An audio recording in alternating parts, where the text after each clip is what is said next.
Mais um vídeo de correção da prova da AFA 2025, porque esta semana vai ter a AFA 2026. Hoje nós vamos fazer a questão número 55 da prova da versão A. Legal? Estamos aí colocando para fazer uma revisão, todo dia uma questãozinha da AFA. E sem mais delongas, bora para a questão? É isso aí, galera, é isso aí, questão AFA de novo, 2025. Então vamos lá, a questão é essa, a questão 55, é uma questão basicamente teórica, não vamos fazer praticamente continha nenhuma, né?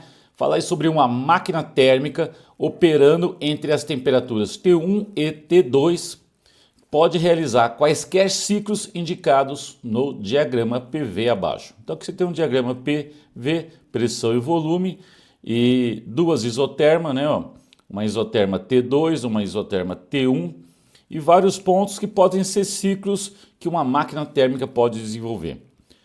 Sabendo que o ciclo de Carnot é representado por AE, B, C, DA, então ó, AE, B, C, D, voltando para o A, é o ciclo de Carnot, mas pode ter outros ciclos aqui. Analise as assertivas a seguir. Então vamos lá para as assertivas. Então a primeira assertiva aí é a seguinte: sabendo que o ciclo de Carnot é representado por AE, B, C, D, A, analise as assertivas a seguir. Nossa, eu li de novo isso aqui. Vamos para as assertivas. 1. A quantidade de calor rejeitada para a fonte fria no ciclo BF-CB é menor que a quantidade de calor rejeitada no ciclo AE-DA. Então ele quer saber sobre a quantidade de calor rejeitada para a fonte fria em um desses ciclos aí, né? Em dois ciclos ele está querendo comparar. E a gente vai sempre analisar, tendo aí sempre a primeira lei da termodinâmica aí, nos dando sustentação aqui, né? Que diz que a variação da energia interna é igual à quantidade de calor menos o trabalho realizado. Ok? Vamos lá analisar o ciclo que ele está falando. Então o ciclo é BF, né? Ele está analisando BF, é um ciclo, quando eu vou de B para F, né? Que ele está querendo lá, BF-CB e o ciclo AEDA. BF-CB é um ciclo e o ciclo AEDA. Quando eu vou de B para F, eu estou numa isoterma. Uma isoterma é onde a temperatura é constante. Se a temperatura é constante, não há variação de energia interna, ela é zero. Então a quantidade de calor é igual ao trabalho. Aqui eu tenho um trabalho, eu tenho um calor que eu ganhei, não foi calor rejeitado. Ok? Essa outra parte aqui é uma isoterma, né? Isoterma não, perdão, é uma diabática, né? É uma diabática, porque ele diz que isso aqui, ó, esta aqui é uma isoterma, né? Aí aqui eu desço é uma diabática, porque isso aqui é o ciclo de Carnot, outra isoterma, outra diabática. A diabática é onde a troca de calor é igual a zero. Então também não é o trecho que eu estou interessado. Ele quer saber a quantidade de calor rejeitada. Ela está aqui do ponto F para o ponto C. Tá? Aqui eu ganho calor, aqui não há troca de calor, então o calor rejeitado está aqui. Quando eu vou do ponto F para o ponto C, saindo de uma temperatura T2 maior para uma temperatura T1 menor. É nesta passagem aqui, que é isovolumétrico, o volume é constante. O ponto F e o ponto C têm o mesmo volume, que está aqui embaixo. É nesta passagem que eu marquei aqui para vocês que está acontecendo, onde eu estou rejeitando calor para a fonte fria, tá? Tranquilo? Se eu for calcular esse calor rejeitado para a fonte fria, o que eu posso fazer? A quantidade de calor vai ser igual o número de mols vezes o calor específico, né? Calor molar a volume constante, porque aqui eu estou no volume constante, vezes a variação de temperatura. Então, se eu for calcular a quantidade de calor rejeitado, eu poderia usar essa expressão. E ele quer comparar no outro ciclo. Tá? Isso vai dar NCV, a variação de temperatura é exatamente T1 menos T2, né? Temperatura final menos inicial. Se eu for calcular a quantidade de calor rejeitada no outro ciclo, vai ser pelo mesmo motivo de E para D. E como é que eu devo calcular? Da mesma maneira, né? Número de mols, calor molar, né, a volume constante, T1 menos T2, ou seja, vai dar o mesmo resultado. Então o calor rejeitado de F para C neste ciclo é o mesmo calor rejeitado de E para D neste ciclo que ele falou, onde ele disse que a quantidade de calor rejeitada na fonte fria no tal ciclo é menor. Ela não é menor, ela é igual, então está falsa. Beleza? Tranquilo? Falsa. Aproveita, dá uma paradinha, se inscreva no canal, né? Não custa nada, curte o vídeo, comente, ok? O que você está achando dessa solução? Está muito rápida? Eu preciso um pouco rápido, você pode parar o vídeo, senão o vídeo fica longo, ninguém gosta de vídeo longo. Cada vez mais as pessoas não querem vídeos longos, né? Vamos analisar agora a segunda, né? O trabalho desenvolvido pela máquina no ciclo AEBCDA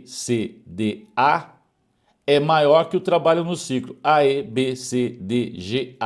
O trabalho eu posso ver pela área, lembra? Tá? Então o trabalho que ele falou no primeiro ciclo, AEBCDA,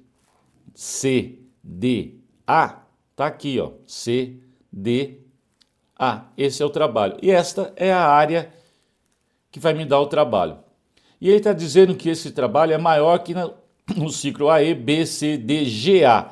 Gente, se eu venho do D, ao invés de ir para o A, eu vou GA, aumentou uma área. Aumentou uma área aqui, ó, no segundo ciclo. Como o trabalho é proporcional à área, então no primeiro ciclo AEBCDA é proporcional à área? Não, é numericamente igual à área. Então o trabalho é essa área vermelha e esse outro ciclo aqui é a área vermelha mais a área azul. Então não é verdade o que está aqui. Esse primeiro ciclo, o trabalho não é maior. O trabalho maior é no ciclo aqui de baixo. Tá legal? Ele queria te fazer uma pegadinha, porque esse ciclo de vermelho é o ciclo Carnot. Mas o Carnot é o que tem o melhor rendimento, maior rendimento, né? Teórico. Não é o maior trabalho, é o maior rendimento. Se eu comparar, né, o trabalho com a quantidade de energia que eu tinha para realizar o trabalho, é onde eu uso, né, onde eu tenho maior rendimento, a maior quantidade de calor usado em relação ao que eu tinha para utilizar. Trabalho por calor útil. Então, o maior rendimento é no ciclo de Carnot, não necessariamente o maior trabalho. Então também está errado, né, galera? Também está falsa. Está um pouquinho difícil de entender? Me manda dúvida. Qual foi sua dúvida nessa explicação? A terceira afirmação aqui, né, assertiva, diz que o ciclo que apresenta o maior trabalho desenvolvido pela máquina é o ciclo de Carnot. De novo, não, né? Não é o ciclo de Carnot, não é o maior trabalho, é o maior rendimento, ok? É onde eu aproveito mais o calor para realizar trabalho. Não é o melhor, não é o ciclo de maior trabalho. E por último aqui, 4, a energia recebida pela máquina sobre a forma de trabalho, do meio externo nos ciclos AEDA e BFCB tem o mesmo módulo. Então ele está dizendo que no ciclo AEDA e no ciclo BFCB tem o mesmo módulo, o trabalho recebido pela máquina. Aqui eu estou entendendo que é o trabalho recebido pelo gás, né? Então quando o gás expande, ele realiza trabalho. Quando o gás é comprimido, ele recebe trabalho. Ele está dizendo que esses trabalhos nesses dois ciclos são iguais. A gente vai analisar.